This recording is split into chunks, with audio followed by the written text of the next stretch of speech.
Thanks so Yeah, much for joining us. we are recording this, and just so everybody knows. We are recording this for those folks who can't be with us live tonight. We've had a number of requests to record it. We are very grateful to all of you for being with us. We're going to just wait another minute or so because people are still streaming in. Rabbi White is going to speak with us and share his wisdom and perspective. And I'm sure, as always, we'll allow time at the end for some dialogue and some questions, which I would encourage you to please submit through the chat function. Can everybody else hear me? Because somebody messaged, yeah, okay, because somebody messaged that they have no sound. I think you just say iPad 101, but yes, I would suggest leaving the meeting and trying to rejoin if you're not getting any sound.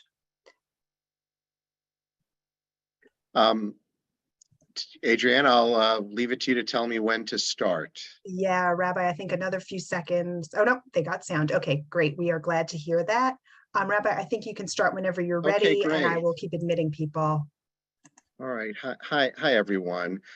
Thanks for joining me. I decided to do this somewhat last minute, these two sessions.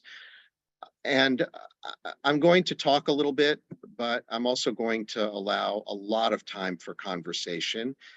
The two topics are, one, how we think about and relate to the transcendent, about God and about spirituality and about our relationship to this world and beyond this world in light of tragedy. And of course, our community is still reeling from the awful tragedy, those two kids who were killed, and their families and the grief that they're holding and that we're holding with them.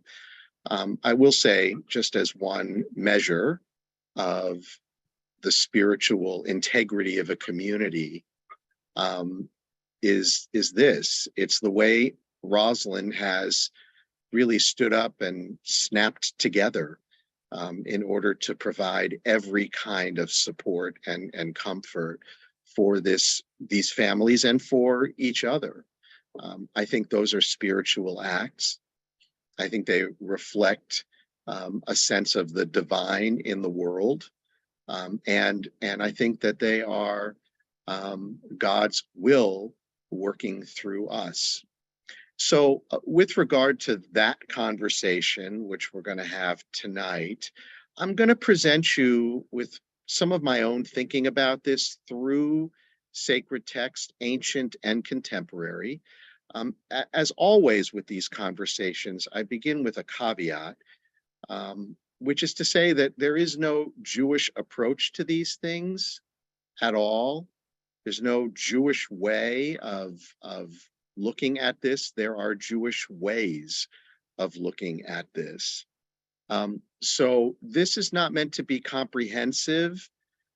It's certainly not meant to be the final word. It is simply opening a conversation.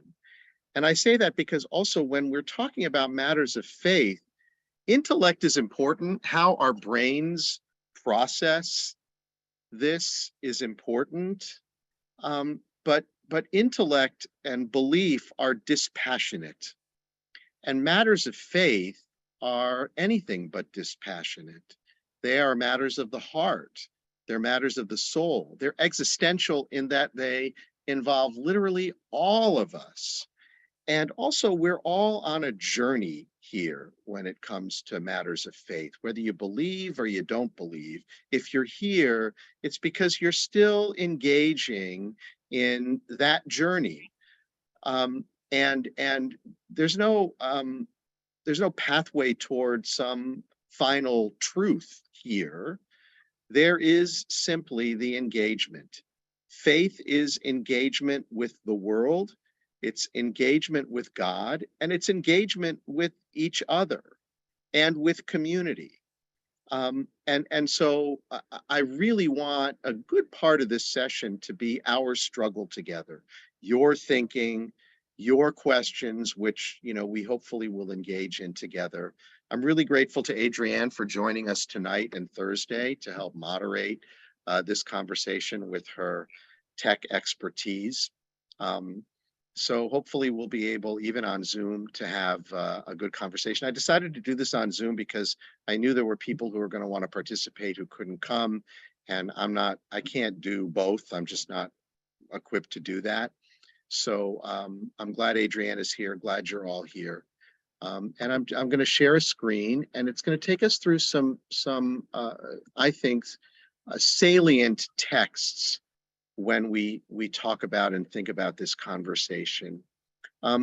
Also, I want to say one last thing before I get to the texts themselves. I personally think that ancient texts are less helpful, less instructive, and less impactful for me than modern Jewish texts on these subjects. I think there is a big difference between how our sages and biblical authors conceived of this question, where is God when we suffer, prior to the Holocaust, than contemporary Jewish thinkers conceive of this question after the Holocaust. And you'll see that, and I'm going to present a variety of different views. So first, the biblical view.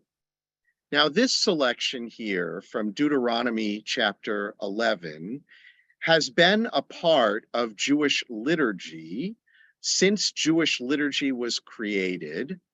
It is contained in the V'ahavta prayer right after the Shema, and the Reform movement removed it.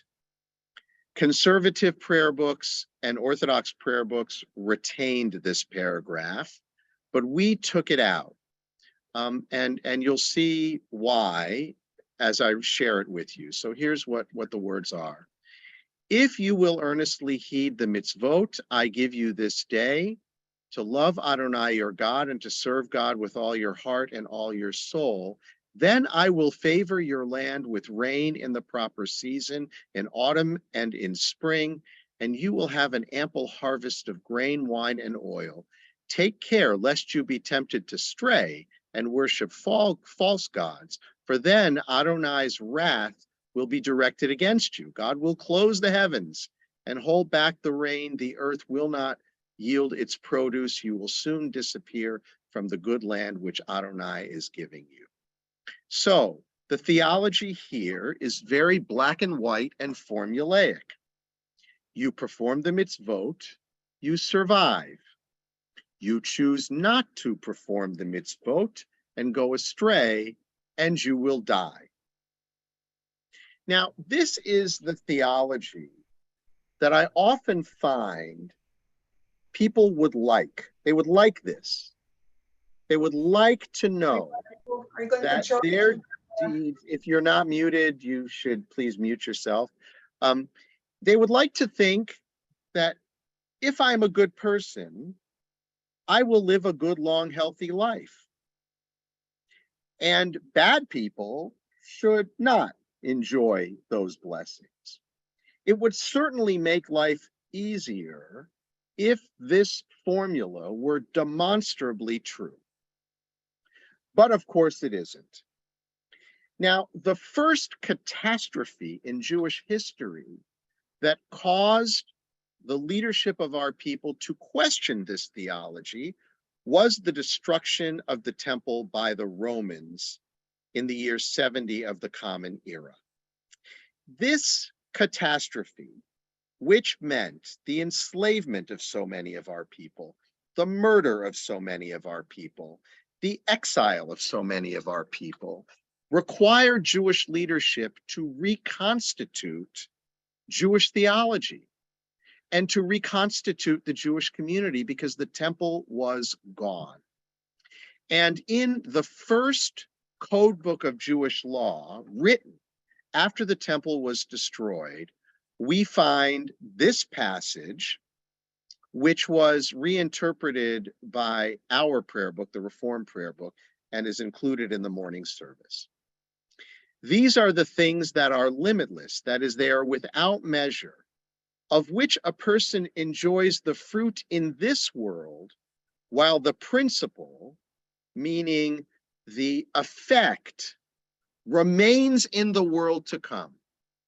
They are honoring one's father and mother, engaging in deeds of compassion, arriving early for study morning, noon, and evening, welcoming guests, visiting the sick, providing for a wedding couple, accompanying the dead for burial, being devoted to prayer, making peace among people, but the study of Torah encompasses them all. Now, notice how this passage from the Mishnah undoes the theology that we just read in the Torah, right? These are things without measure. You enjoy the fruits of them in this world, but the reward comes in the world to come. So good to do them because we personally benefit from them, but don't think you're going to get some sort of divine reward from doing them. Reward is delayed until after you're gone from this world. Because after the destruction of the temple, there was an attempt to blame the destruction of the temple on the sins of the Jewish people in order to maintain the theological formula of Deuteronomy chapter 11. If only we could maintain it. But in order to maintain it, then if the temple was destroyed, it had to be because we strayed. We strayed. But it just didn't work because it just didn't make any sense. No one was buying it. And so the rabbis, in their first code book of Jewish law, bifurcated human action from divine grace. No longer could you expect God to smile on you for being a good person and doing the right thing. Now that's huge. I think it's sound, but it's also very big, because if the rabbis could no longer use the threat of divine wrath to get people to do the right thing, well, that really minimized their authority over the people.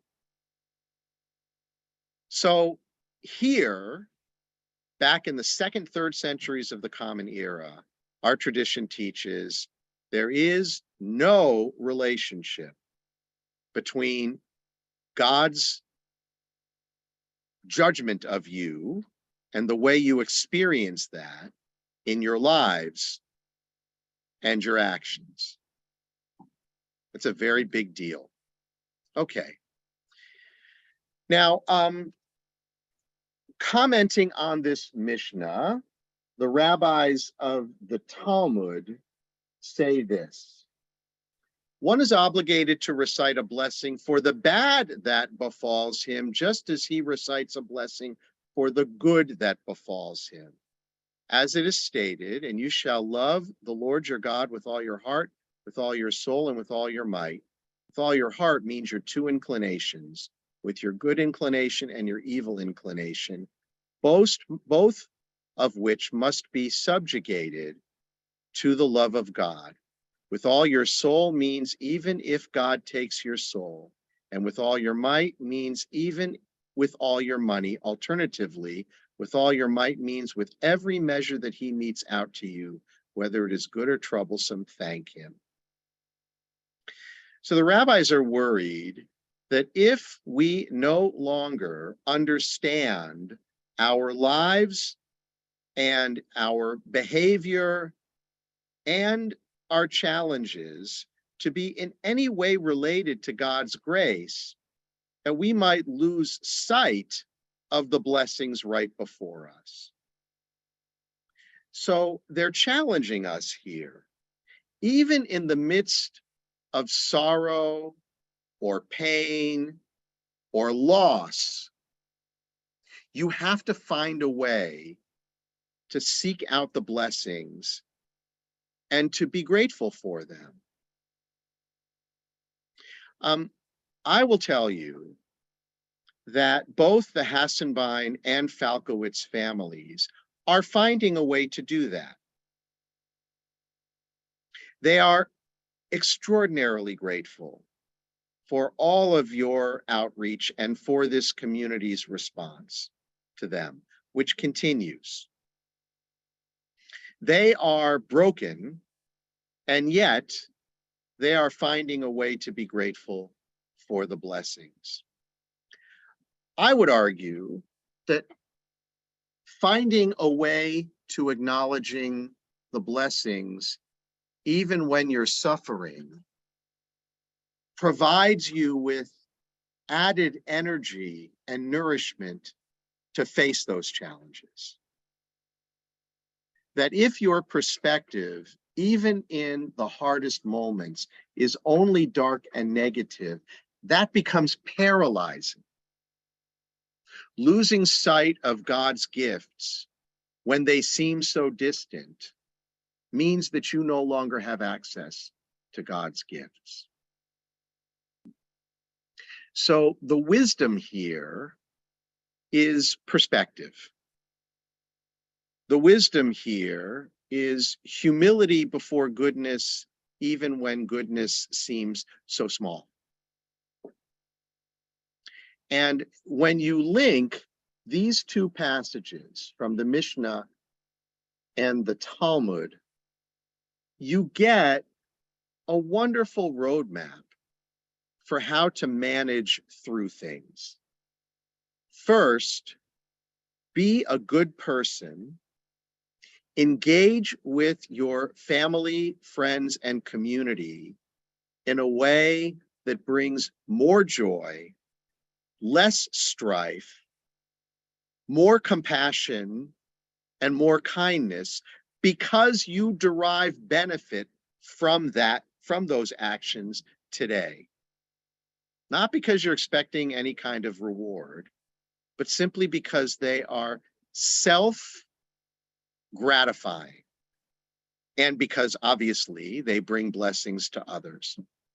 And when you suffer, open yourself up to the possibility of those blessings in your own lives and be grateful for them. It is not an orthodox theology, even though it is in our most orthodox of sacred books. And it is all a reflection of the horrors of the destruction of the temple. This humility, this retreat from orthodox theology, comes as a result of that catastrophe. Now I'm going to present some modern views. I've selected a paragraph here from Richard Rubenstein because he wrote in the 1960s, and he was one of the first theologians that wrote post-Holocaust theology. And his point is that God died at Auschwitz. Here's what he writes. Finally, there is the problem of the God after the death of God. The God who is the ground of being is not the transcendent theistic God of Jewish patriarchal monotheism, though many still believe in that God. They do so ignoring the questions of God and human freedom and God and human evil. For those who face these issues, the Father God is a dead God. Even the existentialist leap of faith cannot resurrect this God after Auschwitz. So the Father God, the patriarchal God, died at Auschwitz. So who is God? God is the infinite measure against which we can see our own limited lives in proper perspective. Our prayers can no longer be attempts at dialogue with a personal God. They become aspirations shared in depth by a religious community. As aspiration, there is hardly a prayer in the liturgy of Judaism which has lost its meaning or its power. Worship is the ultimate concern by the community before God, the focus of ultimate concern.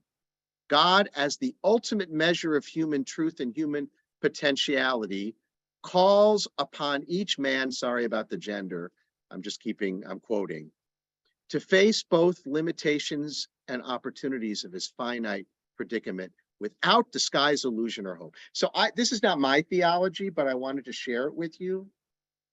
So why do we have prayer? In Rubinstein's view, it's not to pray to anybody. How can there be anybody to pray to after the 6 million were killed? No. Prayer is a religious community coming together to express its aspirations for itself. Who can we be? What can we be? How can we elevate our values and priorities and behaviors so that they reflect the aspirations that are codified in our tradition? Our ultimate concern, our aspirations. That's what Rubinstein is teaching us. If you think about God as some transcendent being out there, then you are facing this world from a place of disguise or illusion or unfounded hope. So that's the death of God, okay? Now, in response to Rubinstein, an Orthodox theologian and philosopher named Eliezer Berkovitz wrote this: El Mistater, the hiding God, is Jewish concept, but the idea alone is far from being an answer to God's silence in the face of the agony of the concentration camps and crematoria. So God is hiding. Calling God the El Mistater, Isaiah says of God, verily, you are a God who hides yourself, God of Israel, Savior.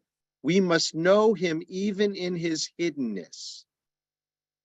The El Mistater, in his very hiding, is Savior. Will our generation be able to behold God's silence at Auschwitz, the saving silence of the Redeemer of Israel? At this very moment in history, divine providence has placed in the hands of the Jew, in the form of the state of Israel, the secular city of man, for us to turn it into a city of God on earth. Quite clearly, we have been called. So, God is real, God is transcendent, God is powerful, God is hiding. And therefore, we cannot know. But Auschwitz and then the resurrection of the Jewish Commonwealth placed in our hands. And Berkovitz wants to say, this is an expression of divine providence, even if we don't understand it.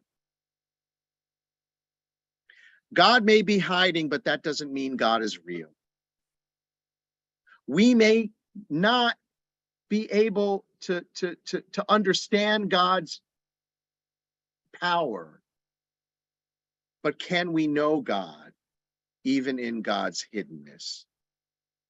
So those are two theologians who wrote after the Holocaust. And then finally, I'm bringing to you Harold Kushner, who wrote a book many of you are familiar with among the 11 books he wrote, called When Bad Things Happen to Good People. This is from that book. He unfortunately just passed away recently. Aside from being an extraordinary writer and someone who helped many of us conceive of a modern and yet very Jewish approach to communion with God in the wake of great tragedy. He wrote this book after his son died of a disease called progeria. I think it's called progeria. It is an illness where the body ages rapidly. So he died an old man when he was 14 years old. And then he wrote this book.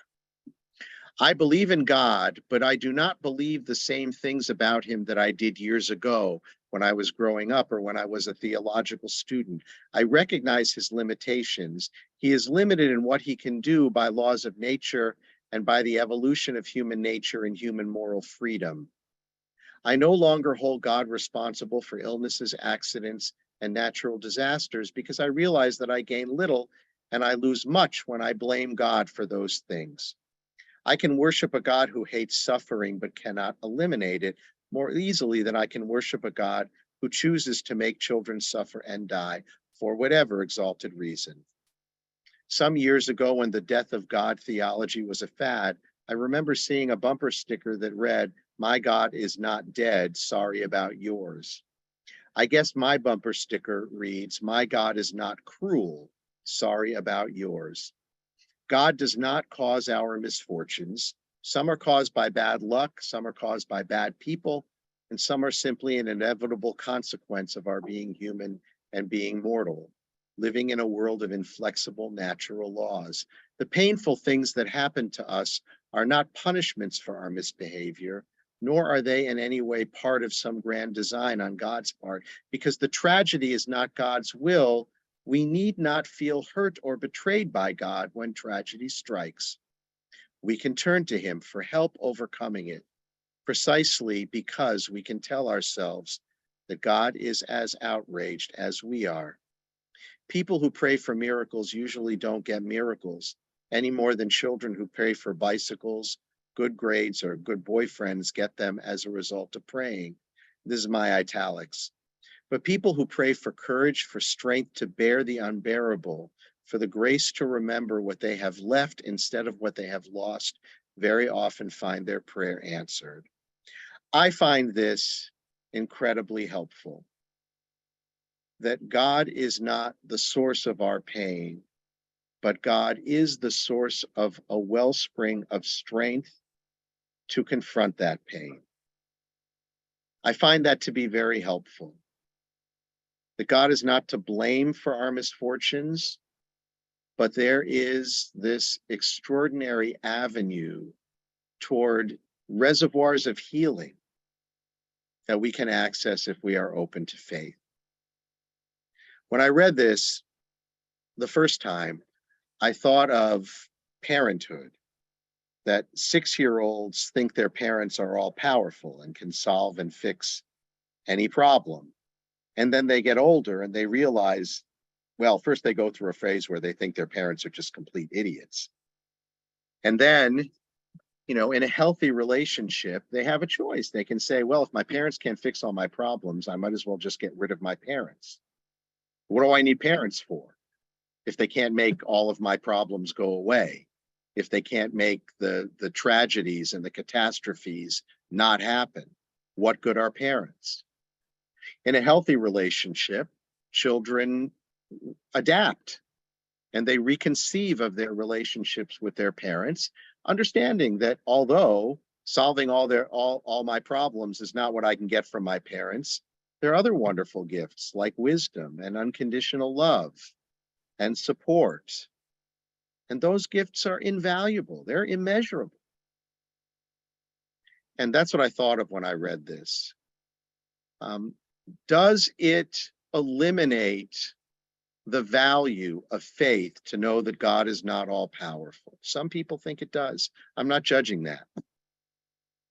But for me, it actually awakens and opens up very strong possibilities of faith, genuine faith. Genuine faith. And it opens up the possibilities for healing and for wisdom and for humility that can only come from faith. Last thing, the unresolvable inconsistency, the human soul. This is why I don't want this conversation to be only about belief, which is only located in our brains. Because faith is about all of us. And therefore, and it is powerful, very powerful, I think precisely because it contains inconsistencies, right? So I'm just going to share with you two selections. The first is about the creation of humanity, and the second is the memorial prayer that we say at every funeral. So the Torah teaches, and God created the human being in God's image. In the image of God, God created them, male and female, God created them. And then in chapter 2, and God formed man out of the dust of the earth. God blew into his nostrils the breath of life, and man became a living being. I also believe, and it's intrinsic to me, this idea that every single person was created with determination, that every single person was created with a soul that God created and placed in us, that every one of us is individually unique, that every one of us comes into this world with a unique purpose and destiny, that every one of us comes into this world to touch this world and to touch the people around us in ways that only we can, that there is something unique, profound, and sacred about what it means to be a human being. And obviously that's an inconsistency. If God can create me as me, you as you, then how do we square that with this understanding that God doesn't create all our problems? If God can do one, why can't God do the other? Well, that's an inconsistency. And I don't struggle with it. I just live with the inconsistency and understand that it is an ingredient of faith not to be able to square all the circles. That it's not formulaic. That God may not be all powerful, but God creates every human being individually unique and with a purpose. I hold both inside of me. And then the last text is the memorial prayer. And I share this with you by conclusion because for me, it is a central affirmation of faith. God of abundant mercy, God most high, may the soul of our loved one who has gone into eternity find the gift of perfect peace in your embrace, together with the holy and the pure, whose light shines like the radiance of heaven. Compassionate God, hold them close to you forever, so that their soul may be bound up in the bond of life eternal. May they find a home with you, and may they rest in peace. Amen. That God receives the souls of our loved ones, that there is a world beyond what we can see. It is a world beyond our comprehension. This is what I've been sharing with these two families, and what I've shared with many of you. The fact that we can't conceive it, the fact that we are too limited to understand it, does not invalidate it. I firmly believe that the souls of our loved ones live on and that God protects them. So a lot of inconsistencies in the way my faith manifests. And it's been a journey. But these are some of the texts that have been markers for me along the way. So with that, I'm going to open the floor for questions, comments. Adrienne, I'm going to tell everybody how you want to do this. Sure. Thanks, Rabbi. Thank you so much. Folks, you're welcome to type questions in the chat. Nobody has done that thus far. Rabbi, if you're comfortable, I can also keep an eye out for people raising their hands, and you can feel free to unmute and ask questions if that's a more comfortable way to do it. So. Yeah. I'm seeing Judy Chevron. Okay, Judy, feel free. I can't unmute anybody, but you're free to unmute yourselves.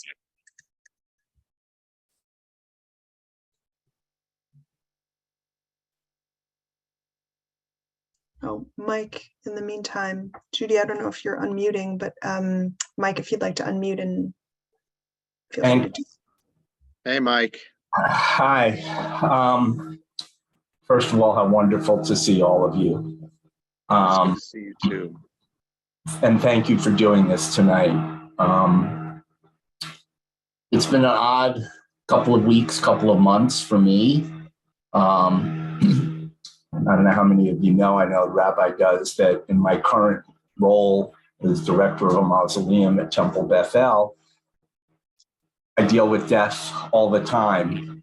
And it's helped me tremendously in terms of my own relationship with mortality, both my own and the idea of my parents, who thankfully I still have in their early 90s, but I know that time will change. But old people are supposed to die. And these last couple of weeks between Jordan Evans, of blessed memory, and then recently here in my community in Boca, the son, 36-year-old son of a dear friend, was killed in a motorcycle accident. And then this horrific tragedy in Roslyn was really messed me up. No other way to put it. Something that one of my rabbis here shared with me, and you kind of reiterated, which I find really helpful, is what you said about God created each person the way they're supposed to be. And while we can't understand it and can't fathom what these poor families are going through, those people lived the life that they were supposed to live, and it ended perhaps the way it was supposed to as well. That's God's will. And just finding gratitude for all the good even helped the man who lost his 36-year-old son when I told him of this tragedy in Roslyn. He was able to be grateful that he had his son for 36 years. So finding gratitude even in tremendous sorrow. I'm rambling a little bit, but I really just wanted to thank you, Rabbi. This was really tremendous. And my heart goes out to all of you and everyone in this community. Thanks, Mike. Good to see you, always. Mike, thank you. We have a few questions typed into the chat, Rabbi. How does Misha Berach fit into this? Yeah, this is so this is both a point of some inconsistency, but also a point of great power. I've told some of you the story. A bunch of years ago, I was driving my daughter from one college to another college somewhere in Pennsylvania, and we stopped at this small town to get gas and some water, and I noticed behind the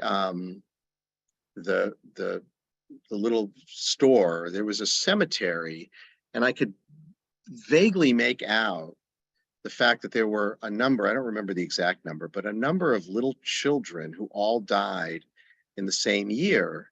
And I asked the attendant, I said, do you know the story behind those graves? And he said, oh yeah, that was the year that all the kids died of the flu. And of course, thank God today, no, people don't, I mean, some people die of the flu, but not like then. I mean, we have the appropriate drugs to ensure that. So when I pray the Misha Berach, I'm praying for a lot of things. I'm praying for healing. I'm praying for strength for the people who are afflicted. I'm praying for the wisdom of the doctors. I'm praying for the medical care that they get. I'm praying for the efficacy of the medicines that they get. And I'm praying to send energy for healing into the world for the families, that energy, that atmosphere of healing that will hopefully benefit them and will add to their strength and enable them to accompany their loved ones who are dealing with illness. So the Misha Berach for me is a very fervent prayer, and it's wrapped up in all of those wishes.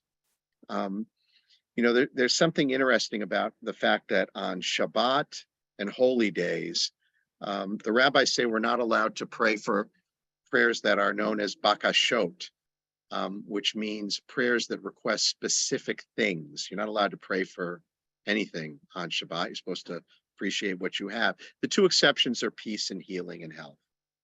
Those are the two exceptions. And I think the reason is that, those there's no time clock for the need for those blessings. So I pray very fervently. Mostly, as I said, I'm praying for the wisdom of the doctors, the efficacy of the medicine, and that my prayer might grant strength to the people who are sick and to the people who love them. Rabbi, thank you. Another comment slash question. Could you say that God gave us free will and that's what causes some of the good and bad behavior? And then just to follow up on that, personally, your ideas, thoughts gave me such strength when I was ill. Also, just being grateful every day for all the blessings that I have. Thank you for having this conversation. Well, thank you. With regard to the notion of free will, I think that is so utterly important. My personal critique of Orthodox theology, in other words, that God is all powerful, all knowing, and all good, meaning that there has to be some positive message or reason behind absolutely everything that happens, including the worst things that happen, is that kind of logic tends to exonerate human beings and their evil behavior. So the question of, where is God in Auschwitz is very problematic for me, because if God is in Auschwitz and God has some control over what did or could have happened at Auschwitz, then that diminishes the responsibility, the human actors who actually made Auschwitz. So I'm not a big believer in attaching some sort of divine message or reason to human catastrophe, because I want to fully hold accountable human beings for their behavior and for their choices. And so that necessarily diminishes God's power. If human beings have control over our behavior, then we cannot blame God for our behavior. I think this is really critical. I will tell you that, at Shiva all last week, when people wanted to talk to me about God, this was their question. What is the reason? Why did God take these two children from us? And I fully understand the question. I fully understand why people are asking it, because not having an answer to that question makes the world seem very unpredictable, painfully unpredictable. Also, and I don't think the people who ask this question think this way, but I think when tragedy happens to someone else, our first instinct is to try and figure out how not to have that tragedy happen to us. And one of the ways we do that is by coming up with all kinds of reasons as to why that tragedy was sui generis to those people and couldn't possibly happen to us. And theology can be a component of that. So I understand the impulse. I do. But to me, any kind of theological overlay to the deaths of these two boys in some way diminishes the guilt of the person who actually did this. So I'm not looking to God as a primal cause for a tragedy like this. I believe what I said at the funeral, which is what our tradition says, that when tragedies like this happen, when children die, there's a place that God goes, a gate through which God goes to cry right along with us. That is a statement about the reach of God's power. But it is also a statement about how we have to hold each other accountable for our behavior. And free will is ultimately, it's what distinguishes us. It's what makes us holy. God gave us consciences and the capacity to make choices. That is God's great gift to us. It's what sets us apart. And of course, we sometimes make really awful choices. And when we do, well, we got to be held accountable for them. Bunch more questions and observations came in, Rabbi. First one is more of an observation. Showing gratitude for what you have despite loss is a wonderful, strengthening perspective. However, it is a challenge when you're in the throes of grief. Really hard, awfully hard. And I don't think you can do that alone. I think you need people around you who can be the emissaries of that message, not through what we say, but simply by being there and by our presence. I think the capacity to see that there are blessings that you can draw from, even when you're in the midst of the deepest darkness, comes from community. That's where community comes in. That's where lending our strength and our hugs and our help, our practical assistance. That's where you enable the people who are suffering to see a broader vision beyond their own pain. Why do we refer to God as compassionate when we know that it is not true? Yeah, I'm just personally, and again, I'm not. Don't misunderstand any of this as judgments against what I'm hearing and reading. I think God is the ultimate source of compassion. Prayer is to me a muscle. Relationship to God is a muscle that you can exercise. And for me, I've in my own life, I've been through plenty of tragedy, plenty. And I have seen and accompanied people through plenty of tragedy. And I'm almost welling up in tears as I'm saying this. I know that in those moments, God provides a wellspring of compassion and strength for those who are willing to access it. When the memorial prayer says, God who is full of compassion, accept the soul of my loved one, it is an act of compassion. Welcoming, protecting, embracing the souls of people I loved who are now gone, that is an act of compassion. That is a divine act of compassion. That's what I believe. Thanks, Rabbi. The corollary of your inspiring and insightful teaching is that seeking the God about whom Rabbi Kushner highlighted when you need that God is easier, in my view, when you have practiced that search by engaging in the acts that Torah and Talmud, etc., emphasize. And when we do that here, we do it in community. And in that way, our community, supportive, compassionate, active, is a divine instrument. Yeah, I just want to say a couple things about that. I totally agree with that. I mean, I am here doing what I'm doing because I completely embrace that teaching. I really do. And I want this community to be that community for all of us. I will also say, though, that I think that the capacity to give and to receive that kind of compassion and mercy and kindness and comfort is instinctive to us. I really do. I believe it is in us because, I have seen over the course of the past week and a half, a lot of people that I don't see except on the high holidays, but they knew what to do and they knew how to be. I think the blessing of a community like Temple Sinai is that it captures and channels that sacred energy. It becomes a focal point for how to direct it.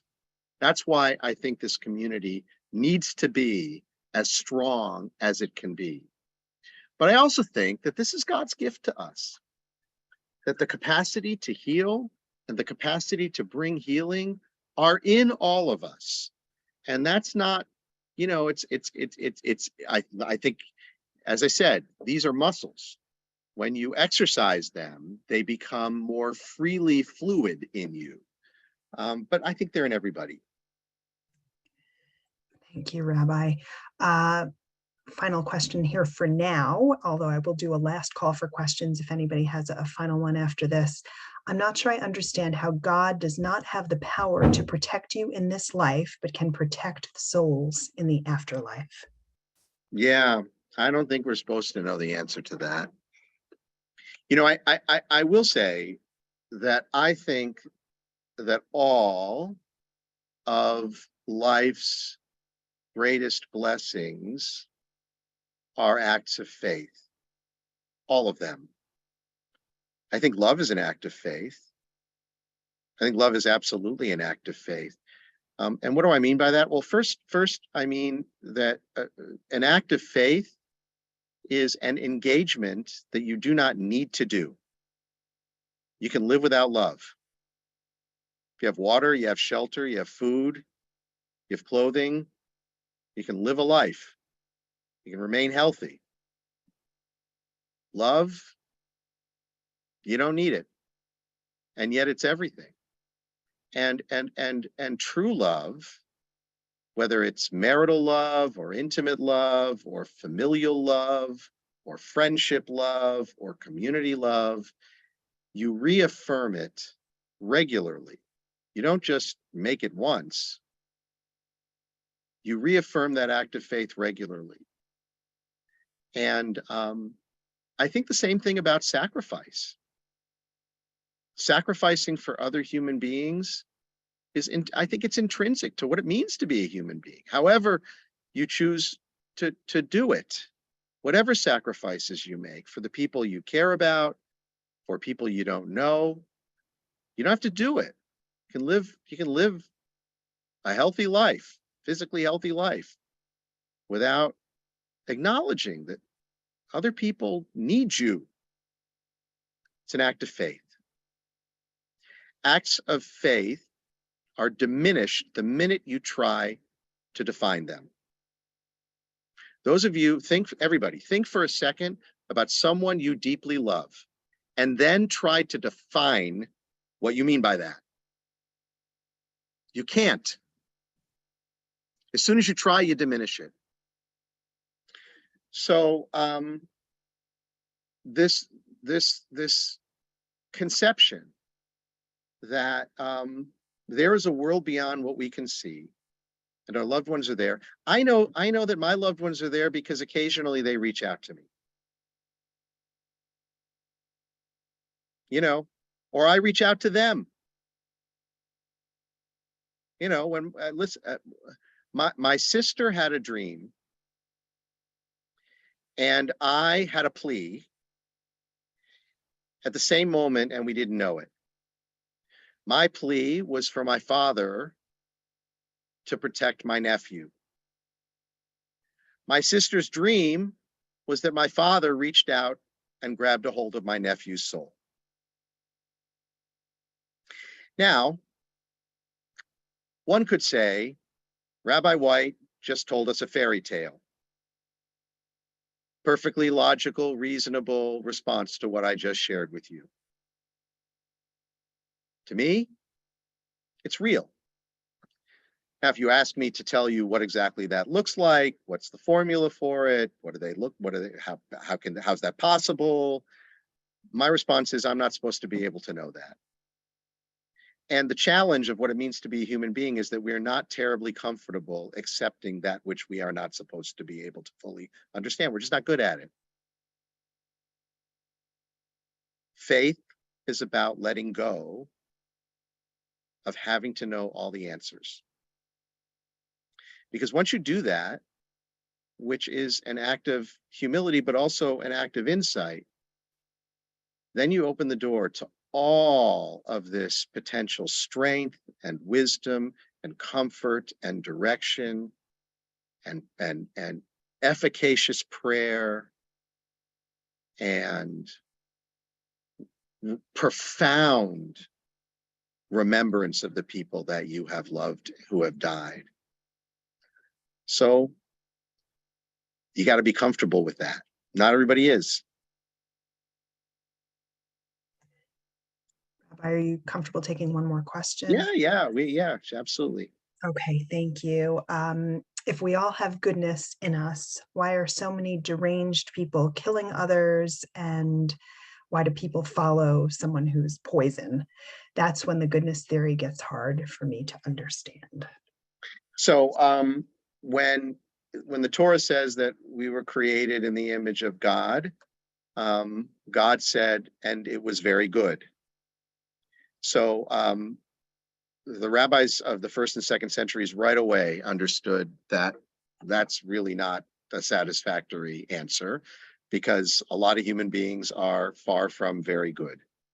So they teach us something very instructive. They say that inside of us, there are two inclinations, the inclination to do good and what the mystical rabbis call the sitra achra, which is the darker inclination inside of us.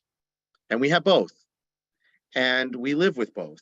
They also say that the inclination, the darker inclination, contains passions that can be directed either positively or negatively.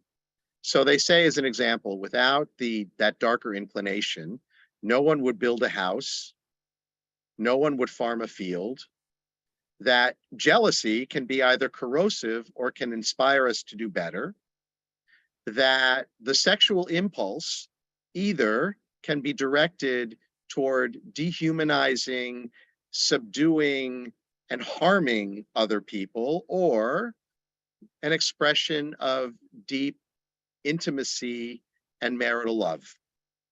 We either create a family or we harm another human being with that urge. It is a question of our choices. I would also add to that very early on, the rabbis were cognizant that there are some people who do not have the capacity to make sane and logical choices, that mental illness is very real. They were very conscious of that very early on. So that is the answer, that we are very complicated creatures, we human beings, and that some of us are broken and some of us are evil. And the challenge is how to construct a society that calibrates for the evil people and that protects us from them, and also from the people who are broken, and protects them. That is the ongoing challenge that we have, right? How do we protect ourselves in a society awash with guns and with people who want to use them? How do we protect ourselves in a world where there are alcoholics and there are bars? How do we do that? That is the ongoing struggle.